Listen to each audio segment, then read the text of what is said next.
Hello everyone, and welcome back to Voxel Tales. Dan with you as always, and we're kicking this one off at the warehouse, because I've been a busy boy.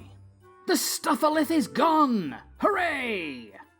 And while I'll be the first to admit that there's very little in the way of organisation, you surely can't deny that it's looking better. Plus all the organising's done through the AE2 interface, so realistically we don't need everything to be organised right now. But you know, we'll get there at some point. All things in time, as they say. Anyway, enough in here. Outside, I've been doing some prep work for what we're doing today. Just general tidying. Over here, I've reclaimed a small pond-like area, and lowered the terrain along this side to better tie it all in. You can see I've only just finished because the grass hasn't even had a chance to fill in. Most importantly is that I've gone all the way around the building and made it possible to actually walk around it without any acrobatics or jetpack flying required. Which is nice. There's quite a big height difference in the land over here, which would take a pretty significant amount of landscaping to smooth out. So I'm thinking about neatening it out and then installing a retaining wall instead. That way we wouldn't be interfering with the woods quite as much. Anyway, it's just a thought. So what's all this prep work in aid of, I hear you ask? Well, we built this harvester not long ago, but thus far anything we collect has been sitting in this chest and not in our purpose-built warehouse. So this episode, I'd like to get some kind of pick-up and delivery system installed so we can actually run the farm. Which is why, between episodes, I've prepared a crap load of this monorail track. Not because I've actually got any concrete plans, just more because I thought it might look cool. I'm thinking we use some of this industrial iron as supports. Again, I'm just spitballing at this point. And I guess before we start laying track down, we should make sure it's not going to interfere with the harvester's path. Alright mate, I'm going to need you to do a harvester run for me. Nah problem, Gav. That's why I'm here, innit? Oh, no, train's already assembled. Good. Right, off you pop then. Alright, wagons roll, Governor. And off he goes. And once he's finished his route, I will be lying in wait with a block of industrial iron to mark a safe distance for the track. Here he comes. And there. So long as I put the track here, our cargo mover shouldn't ever bother the harvester. Perfect. Now I just got to stop our little buddy from going off again. Yoink. Oi! I'll give you back to you soon, buddy. I just need you to sit still for a while. Righto, let's get some track laid. Okay, how does that look? I'm not sure about that curve. You know what, let me get some more done and we'll decide then, okay? Dan mate, I think you've skipped a couple of pages or something. No, I just brought everybody back in because I've changed my mind. The monorail did not work. Wasn't happy with it at all. So I've shifted gears and set up the multi-machine to make some of these tieless tracks. It'll be low profile, unobtrusive, trust me, it's gonna look good. Best of all, it's cheap as you like. Just glass panes and iron nuggets, of which we have loads. Well, nuggets at least. I've not actually got that much glass. Nah, I'm just messing with you. I've got tons in this box. Let's get some track made. One track making session.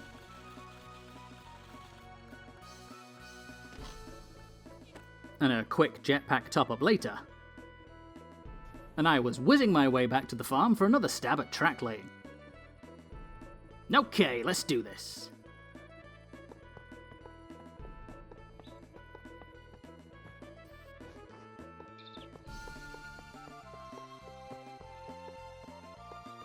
Right, how does that look? Ugh, answer. Horrible. I'll tell you what, this is going to take some figuring out, so I'm just going to do it and I'll bring you back in when it's done. BRB. Alright, after a significant amount of dicking around, not to mention some land reshaping over here, and I've got most of the track in. It's essentially a big loop that runs from the harvester all the way down the side of the farmland, past the sheep pen, around the back of the barn, sweeps around and crosses over the river, goes all the way around the back of the warehouse,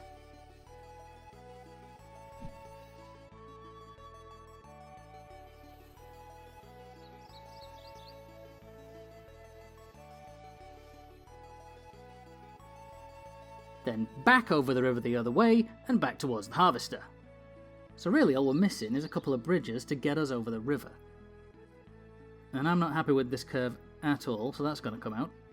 You know, you'd think that laying the track would be the easy bit, but it's actually an exercise in frustration.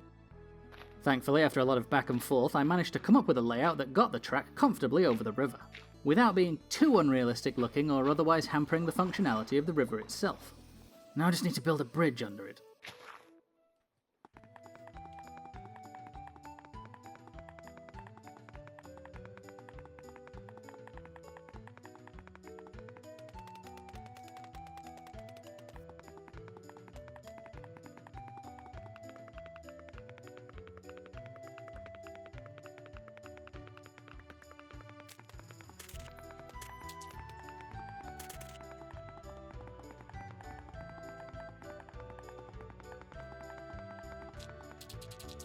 And there we go, guys. Bridge number 1 installed. I think it's turned out alright. Big seems to like it anyway, he's been stood there the entire time. Right, so before we build another one, let's say we go get the train. Alright, hands up who saw this one coming. Yep, the lava train's been sitting idle ever since we finished the tank, so I'm gonna cart contraption it to the surface and give it a new lease on life. I'm sure you know how this works by now, we just make sure it's all glued together and then pick it up as a cart contraption. Like so. Or maybe not like so. That's weird. Why has it not picked it up?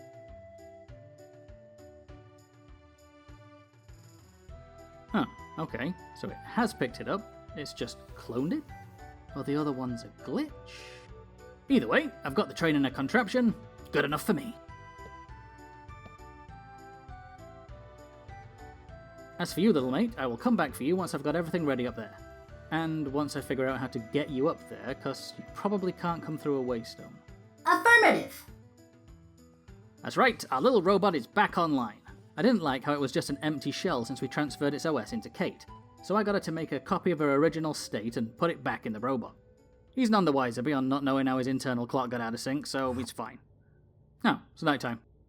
Better have a sleep. The next morning, I set up a station over by the harvester, and finagled the train onto the track. Aside from a couple of the pieces having directionality hiccups that I needed to fix, I'd say the whole thing went pretty smoothly overall. Since this train was getting a new lease on life, I decided to upgrade it a little with some fancy new buffers that came with the latest update to create steam and rails. These replaced the literal valve handles that I'd been using before. I also bulked out the frame a little to accommodate them. I quite like it a bit chunkier if I'm honest. And I've also swapped out the lava storage tank and fluid interface on the rear car for an item interface connected to a vault and surrounded by some shiny green metal plating. Right, let's say we take it for a little run over to the warehouse and then we can get the other bridge built.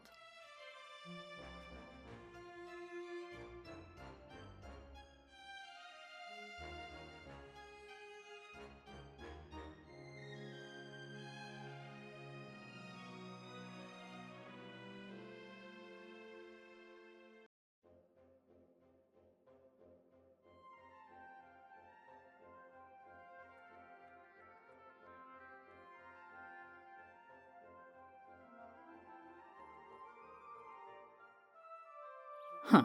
I'm not sure what happened to the storage car halfway here, but it seems to have caught up by the end at least.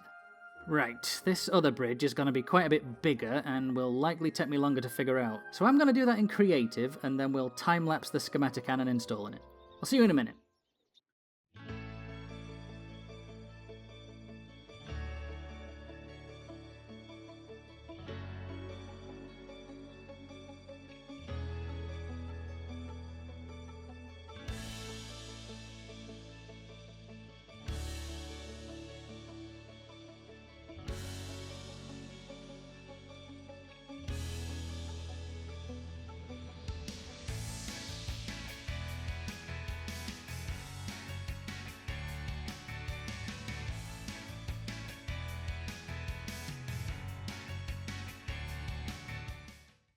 Okay, second bridge is in, it's a big one, and it sticks out quite a ways from the riverbanks. The reason being that real trains can usually only climb a 10% grade without assistance from something like a rack and pinion system. And the shallowest slope I could get for the track is... this. which is definitely steeper than a 10% grade, but it's the best I could do for now, so we live with it. Any road, let me get the rest of the tracks connected up and we'll finally sort out this delivery system. Track complete! So, I've done my best to keep the curves as realistic as possible while also not interfering with the existing farms and structures. I'm sure it's not perfect. Like, this bend here is probably too sharp, but it is what it is. Right, I'm going to take the train back over there and figure out the unloader. At least this should be pretty straightforward. Unfortunately, this chest has got to go, so I'm going to have to do a manual unload. I know, manual. What is this, the Dark Ages? What? Hey, calm down there, harvesters. No need for that. Okay, just got to get stuff over here from over here. Easy. Step 1. Brass funnel to extract everything out of the storage interface. That's going to deposit items onto these item drains that usually drain fluid, but will roll non-fluid containing items along them like a conveyor belt, except with no power required.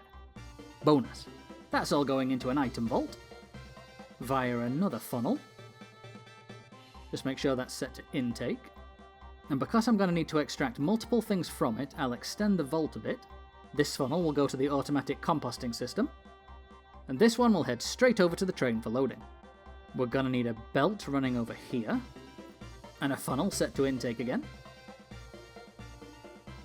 Add a bunch of belts to connect it all together. Let me just get rid of these blocks I was using to position shafts. Likewise, we need some belts to raise up our compostable stuff.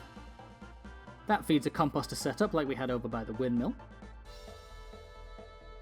Except here's where we get clever about it. Now, whenever some bone meal gets made, it goes onto a belt and gets moved back to the main belt to be loaded onto the train. I see my genius leaves you speechless, but just take it in. Take it in. Next job is to make 2 filters containing all the crops we currently produce. Like so. Filter number 1 goes on here and allows everything on it to pass onto the conveyor belt. Filter 2 gets set to deny, so only anything that isn't on the list passes onto the other belt to be composted. And that's about it, so I guess I should get us some power over here. Which should be a simple matter, considering we already set up a generator a couple of episodes ago. So all I need to do is run a shaft line over to our new contraption. So how about I get that done, and we'll bring you back in when we're all powered up. And with that, we should be ready to start testing. Okay, buddy, you ready? Sure am, Governor. You just leave it to me. Alright guys, he's off. And apparently those side panels aren't glued on, which I could have sworn they were, but whatever. Easy fix, and it's not really the point right now. Alright, harvesting complete. Let's see if our contraption works. Hey, look at that! Crops going to the train, seeds and such going into the composter.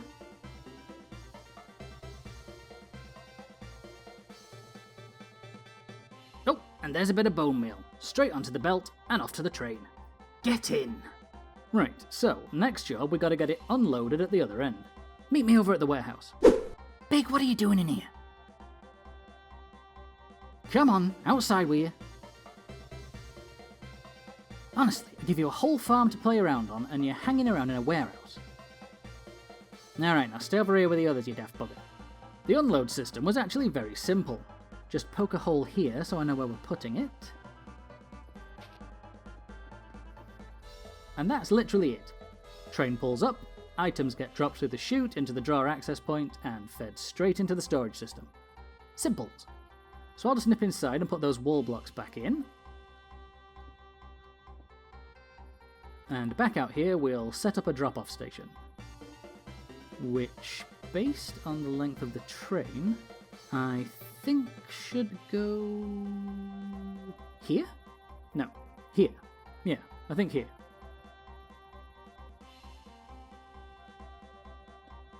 To make sure everything lined up, I brought the already loaded train back over to the warehouse. Haha, look at that! Unloading! And let's just make sure it's going into the system. Nope, yep, there it goes. Perfect. Go team. So the final piece of this puzzle is getting our little buddy out from the grind cavern. Question is, how are we going to do that? Oh, I have an idea. This tunnel leads directly back to the lava tank. Oh, hello duck. Anyway, we can carry him out through here, No problem.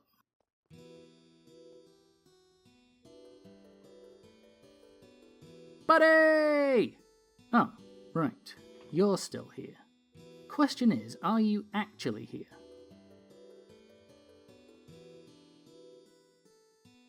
You know, I actually think you are. So I whipped out my wrench and started gathering all the free stuff. It's about time one of these glitches worked out in my favour. After that, I carried our little robot friend back to the surface. And after temporarily disassembling the loco, got him all set up with a schedule to loop around the track, collecting our homegrown produce and dropping it off at the warehouse.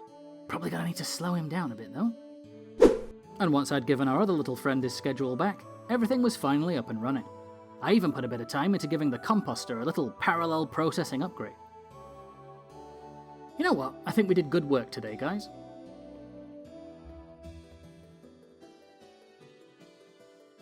But as the sun sets on another day, I'm afraid that's all the time we've got for this one. So, as always, thank you all very much for watching. If you enjoyed the show, then help us grow by subscribing and leaving us the cheekiest of likes in the comment below. I've been Dan, this has been Voxel Tales, and until next time remember, be good. And if you can't be good, don't get caught. Bye guys.